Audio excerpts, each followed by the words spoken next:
Hello, எப்படி இருக்கிறீங்க? நல்லா இருக்கீங்க எல்லாரும்? இந்த ஆகஸ்ட் மாதம் இந்த முதல் தேதியில் இந்த நேரத்தில் உங்கள் யாவரையும் சந்தித்ததில் நான் சந்தோஷப்படுகிறேன். எல்லோரும் நல்லா இருப்பீங்க நான் விசுவாசிக்கிறேன். கர்த்தர் நல்லவர். நான் சந்தோஷமாக இருக்கிறீங்களா? அது ஒரு முக்கியமான ஒரு கேள்வி. அல்லேலூயா. ஏன்னா எல்லாருமே கர்த்தருக்கு யாரையும் குறையில்லாமல் வச்சிருப்பாரு. ஆனால் அந்த மனுஷனுக்கு என்ன செய்யாது? திருப்திங்கிறது வரவே வராது. எல்லா நேரமும் முறுமுறுக்கிறது, எல்லா நேரமும் குறையப்பட்டுக்கிறது. இன்னைக்கு மனுஷனை விட்டு போக மாட்டேங்குதானே. ஆனால் கர்த்தர் உங்களை நல்லா தான் வச்சிருக்கிறாரு. திரும்ப உங்களை சந்திப்பது எனக்கு பெரிய ஒரு மகிழ்ச்சி, உங்களுக்கு சந்தோஷம் என்று நினைக்கிறேன். ஆமென். சோத்ரம். ஜூலை மாதம் ஆகஸ்ட் மாதத்தில் இந்த முதல் நாளில் கூட ஒரு குறிப்பிட்ட காரியத்தை உங்களுக்கு நினைவுபடுத்த தேவனால் ஏவப்பட்டபடியினால இந்த குடும்பத்தில் வந்திருக்கிறேன். கர்த்தருக்கு ஸ்தோத்திரம்.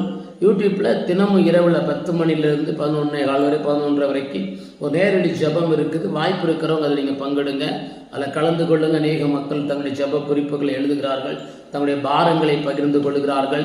ஆமீன். கர்த்தர் நல்லவர். நீங்களும் வாய்ப்புகள் இருந்தால் நீங்கள் பங்கெடுத்துக் கொள்ளுங்க. உங்கள் அன்போடு கூட வாழ்த்தி நாங்கள் வரவேற்கிறோம். இன்றைக்கு ஒரு குறிப்பிட்ட காரியத்தை சொல்லி நான் உங்களோட கூட ஆமீன் பெரிய அளவுக்கு பேச முடியாது. 2 நிமிஷத்துக்குள்ள எல்லாத்தையும் முடிக்கிறது கஷ்டம். மோசே ஜனங்களோடு வாழ்ந்து கொண்டு இருப்பான். அவன் திடீரென்று தன்னுடைய வீட்டிலிருந்து ஆசரிப்பு கூடாரத்துக்குள்ள போக ஆரம்பிக்கிற போது ஜனங்களை வெளியில் வந்து நிற்பாங்க. ஏன்னா இன்றைக்கு கர்த்தர் மோசையை சந்திக்க போகிறார். மோசே ஆசரிப்பு கூடாரத்துக்குள்ள போகும்போது ஒரு மேகம் அப்படியே மேல வந்து இறங்கி வரும். ஜனங்களாம் பயத்தோடு நிற்பாங்க. கர்த்தர் என்ன சொல்ல போகிறாரோ என்று அல்லேலூயா. அப்படிதான் இன்றைக்கு சந்திக்க வந்தோடைய நோக்கம், கர்த்தர் ஏதோ ஒரு காரியத்தை உங்களோடு பேச போகிறார்.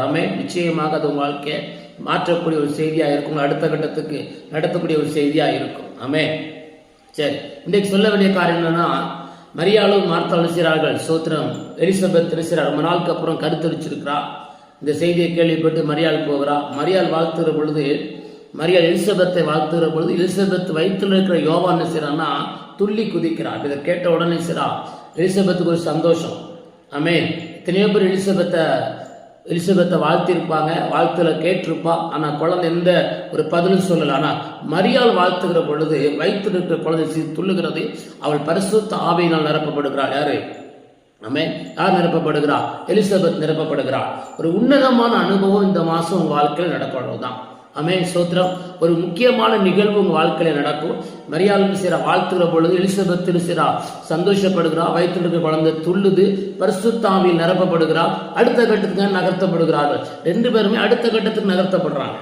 இந்த ஆகஸ்ட் மாதம் கர்த்தர் உங்களுக்கு சொல்ற விஷயம், அடுத்த கட்டத்துக்கு நேராக நீங்கள் நகர்த்தப்படுவீர்கள். அடுத்த கட்ட நகர்வு இந்த மாதம் உங்க வாழ்க்கையில தொடங்கும். அது அநேகருக்கு அற்புதங்களும் அதிசயங்களையும் கொண்டு வரும், அநேகருக்கு ஆசீர்வாதமாகவும் இருக்குமே.